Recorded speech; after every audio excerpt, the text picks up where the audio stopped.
Alhamdulillahi Rabbil Alamin. Wassalatu wassalamu ala Sayyidina Muhammadin wa ala alihi wa ashabihi wa ansarihi wa junudihi wa man ittaba hudahu ila yaumiddin, amma ba'd. Hadirin jamaah rahimakumullah, Bapak Ibu sadayana. Pertama, marilah kita panjatkan rasa syukur kepada Allah Subhanahu wa taala. Alhamdulillah. Di kesempatan malam hari ini, malam keberapa Pak, Ibu? Malam ke-8 ya, betul ya? Oh, malam ke-9. Insya Allah. Berarti kita sudah saum berapa hari Bapak Ibu? 8.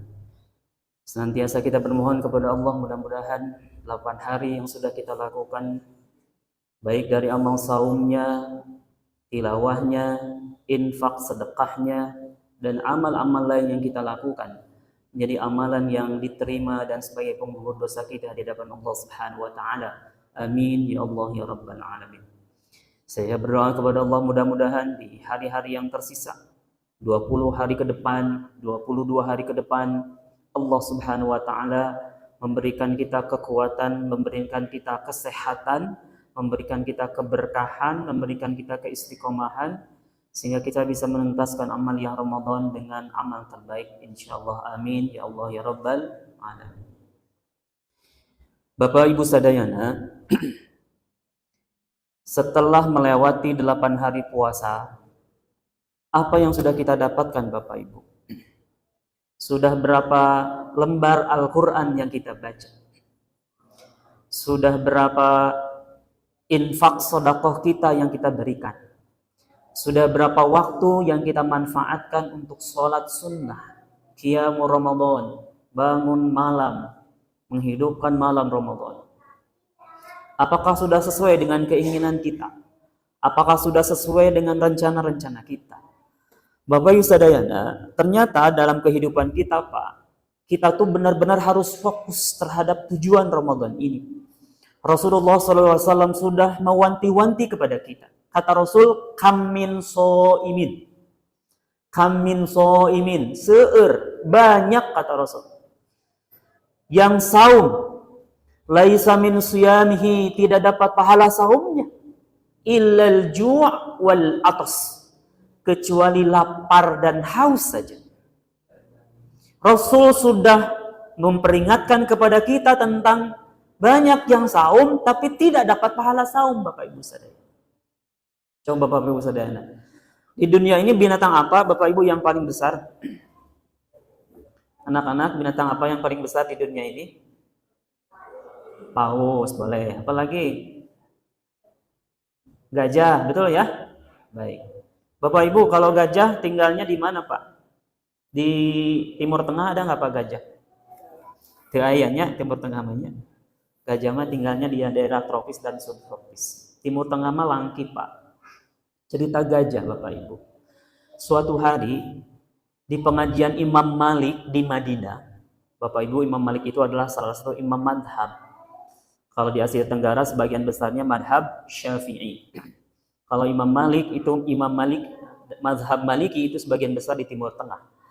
Beliau lagi ngajar tuh di Masjid Nabawi Pak. Tiba-tiba Pak, terdengar sayup-sayup kabar. Ada gajah, ada gajah, ada gajah. Kapungkur Bapak Ibu, belum ada medsos. Foto gajah teh kumaha belum pada tahu. Sehingga orang Timur Tengah mendengar gajah teh naon gitu, penasaran. Sehingga pas ketika ada yang mengatakan ada gajah, ada gajah, ada gajah, apa yang terjadi? Pengawasan bubar Pak. Keluar orang-orang untuk melihat gajah. Ada satu orang Pak yang nggak keluar. Namanya Yahya ibnu Yahya al-Laitsi. Kelak Yahya ibnu Yahya ini menjadi imam besar, ahli fikih dan ahli tasawuf. Imam Malik heran. Akhirnya bertanya pada Yahya, wahai Yahya, kenapa engkau nggak keluar lihat gajah? Ini orang-orang sudah keluar semua. Engkau sendiri yang di sini. Apa kata Yahya ibnu Yahya al-Laitsi? Yahya mengatakan, wahai imam, aku datang jauh-jauh ke sini untuk mendengar nasihat darimu.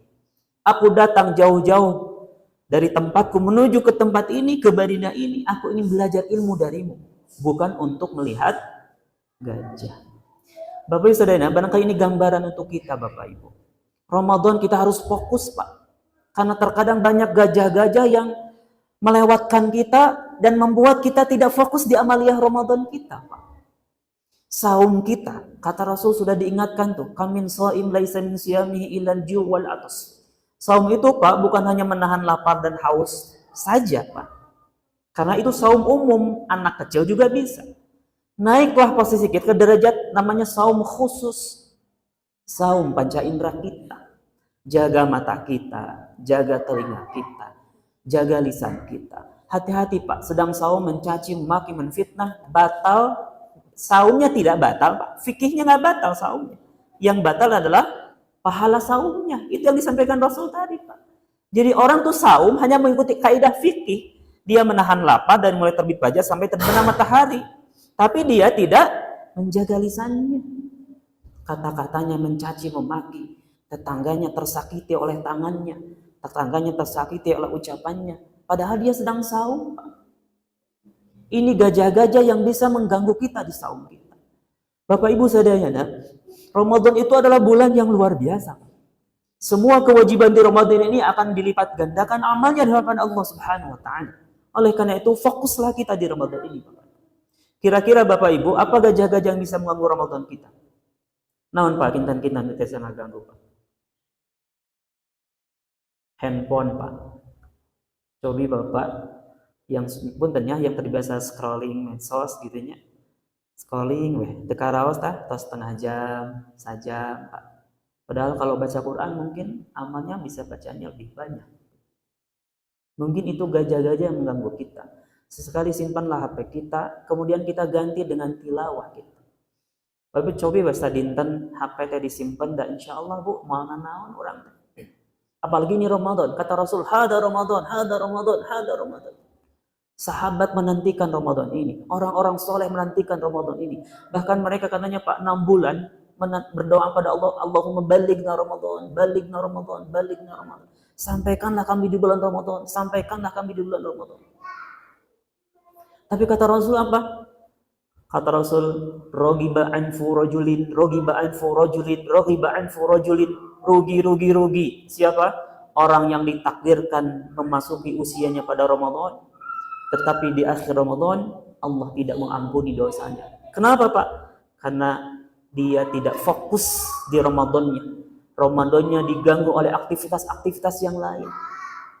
Tilawah Quran tertinggal, tiba-tiba besoknya Idul Fitri, Quran belum dibuka. Besoknya Idul Fitri, tarawih belum dilakukan. Besoknya Idul Fitri, saumnya kemana-kemana. Besoknya Idul Fitri, amal-amalnya belum banyak dilakukan. Menyesal, itulah orang-orang yang rugi. Ramadannya dia lewati, tapi di akhir Ramadan dia tidak dapat ampunan Allah Subhanahu wa taala. Siapa mereka yang menyia-nyiakan Ramadan? Bapak Ibu boleh jadi punten ya, bisa jadi kita mengurangi waktu tidur kita untuk tilawah, enggak apa-apa Pak. Barangkali 11 bulan kemarin Pak, banyak tilawah kita tertinggal, baca Quran kita ketinggalan. Ramadan mah jangan Pak. Baca selembar, 2 lembar, 3 lembar, sebanyak-banyaknya. Bahkan sahabat Utsman bin Affan itu katanya 1 hari 1 tamatan baca Qurannya di Ramadan ini. 15 jam beliau baca Quran. Kenapa? Karena tadi ingin menghebatkan amalnya di bulan Ramadan. Bahkan ada sebagian orang Pak yang berhenti kerja. Kenapa berhenti kerja? Karena 11 bulan dia nabung untuk Ramadan Pak. Jadi Ramadan fokus beribadah kepada Allah Subhanahu wa taala. Kenapa? Karena tidak mau ketinggalan rahmat dan kasih sayang ampunan Allah di bulan Ramadan. Bapak Ibu mal karaos besok 9, tiba-tiba 10, 11, tiba-tiba 20 mal karaos Pak. Tiba-tiba di akhir Ramadan, mumpung masih lama Ramadan ini dan belum tentu kita bisa lewati Ramadan tahun depan. Bisa jadi ini Ramadan terakhir dalam kehidupan kita. Mari maksimalkan. Malam-malamnya kita hidupkan. Tilawah Al-Quran. Beramal saleh, berinfak, bersedekah sebanyak-banyaknya. Ini adalah Ramadan. Hada Ramadan, hada Ramadan, hada Ramadan. Mudah-mudahan Bapak Ibu saudara kita ditakdirkan oleh Allah masuk pada Ramadan dan ditakdirkan oleh Allah bisa mengisi Ramadan dengan amal-amal terbaik. Sehingga apa? Sehingga kita dapat anugerah dari Allah Subhanahu wa taala. Bagi yang sukses di Ramadannya, dia akan keluar keluar dari bulan Ramadan, kawaladin waladatsu ummuh, seperti bayi yang baru dilahirkan ibunya, bersih tanpa noda. Bukankah itu yang kita inginkan di hadapan Allah Subhanahu wa taala? Dan itulah puncak Ramadan kita. Mari kita perbanyak amal, mari kita perkuat iman. Insyaallah itu akan menjadi Ramadan kita, Ramadan terbaik di hadapan Allah Subhanahu wa taala. Itu barangkali yang bisa disampaikan Bapak Ibu sadayana. Hatur nuhun perhatosanana, hapunten sabuna kelepatan. Mohon maaf atas kekurangan. Wa akhiru da'wana wassalamualaikum warahmatullahi wabarakatuh.